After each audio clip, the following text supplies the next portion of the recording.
नमस्कार, daily effects में आपका स्वागत है। मैं हूं ज्ञानेंद्र द्विवेदी। कितना अच्छा लगता है ना कि जब कोई हमें कम आंकता है या कहता है कि हम कुछ नहीं कर सकते और फिर समय के साथ हमारी सफलता को देखकर अपनी गलती मान ले, तो वो लम्हा सच में बेहद खास होता है। और हाल ही में आप देखिए कि चैट जीपीटी के फाउंडर सैम अल्टमैन को ये बात माननी ही पड़ी कि भारत बिल्कुल एक लीडर बन सकता है आर्टिफिशियल इंटेलिजेंस के फील्ड में। भारत के पास जो पोटेंशियल है, भारत के पास जो प्रोग्राम है, ये बिल्कुल भारत को लीड कर सकते हैं।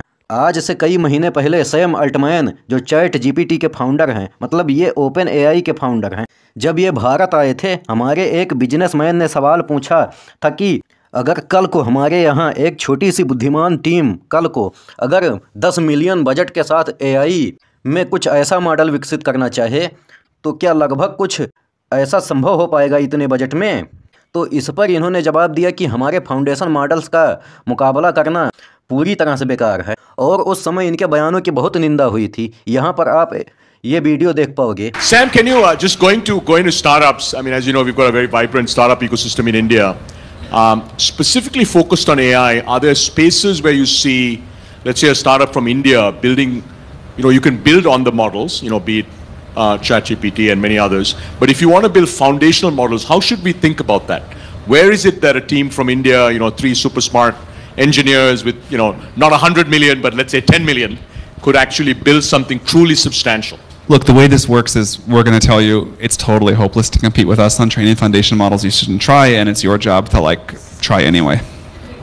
And I believe both of those things. और रिसेंटली भारतीय मीडिया ने सैम अल्टमैन से इसी कमेंट के बारे में क्वेश्चन पूछा। सैम अल्टमैन जब भारत आए थे ना, तो उन्होंने बहुत ही एरोगेंट स्टेटमेंट दी थी, पर उसके बाद से अब बहुत कुछ बदल चुका है। डीप सीक के आने से Open AI Sam Altman US का अहंकार काफ़ी हद तक टूटा है और इनको अब ये समझ में आ चुका है कि अब छोटी फंडिंग के साथ भी आप एलएलएम क्रिएट कर सकते हो और इसके वेरियस मॉडल को क्रिएट कर सकते हैं, क्योंकि चाइना ने ये बात साबित कर दिया है। लगभग 10 मिलियन डॉलर इंडियन रुपीज़ में अपनी ऐप को डेवलप करने के लिए इतना काफ़ी है। और रिसेंटली ही सैम अल्टमैन का अहंकार टूटा है। अब ये कह रहे हैं कि मैं उस वक्त कुछ ज़्यादा ही बोल गया था और मुझे ऐसा नहीं बोलना चाहिए था। मैं ये चाहता हूँ कि आप उनकी ये छोटी सी क्लिप सुने। So first off, if that's a reference to a comment I made here a few years ago about the cost, I think that was taken out of context.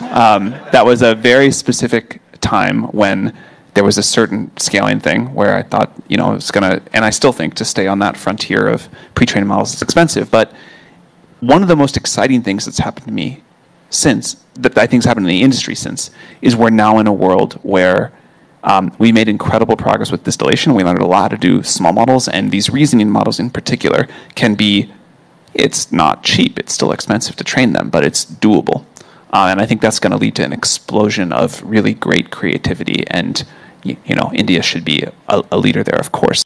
Sam Altman से पूछा गया कि आपके जो ये पहले के विचार थे, क्या उसमें कुछ बदलाव आया? तो सैम अल्टमैन ने यह स्वीकार किया कि हाँ, थोड़ा पैसा तो जरूर लगेगा, पर आज के समय में यह नहीं कहा जा सकता कि लार्ज लैंग्वेज मॉडल एलएलएम आप नहीं बना सकते, जरूर बना सकते हैं। और मैं कहूँगा कि चाइना अगर डीप सीक को 10 मिलियन डॉलर में बना सकता है, तो भारत आने वाले टाइम में एआई मिशन के ऊपर 10,370 करोड़ से भी ज़्यादा पैसा खर्च करने वाला है आने वाले 5 सालों में। और रिसेंटली जो बजट पास हुआ है, उसमें बहुत ही इम्पॉर्टेंट अनाउंसमेंट की गई है कि भारत में बनाया जाएगा 500 करोड़ का centre for excellence in education, और ये एआई फोकस होगा और इससे भारत में बहुत कुछ डेवलप होने वाला है। इससे ना बहुत सारे लोग भारत में निकलेंगे जो खुद का अपना एलएलएम क्रिएट करेंगे। और मैं कहूँगा कि आने वाले समय में भारत इस क्षेत्र में बहुत ही ज़्यादा विकास करने वाला है, क्योंकि भारत में योग्यता की कमी नहीं है। आने वाले कुछ ही सालों में हम लोग चैट जीपीटी या डीप सीक जैसी एआई मॉडल विकसित करेंगे, बल्कि मैं कहूँगा कि इससे भी आगे विकसित कर सकते हैं, क्योंकि अगर चाइना जैसा देश ये कर सकता है तो हम क्यों नहीं कर सकते?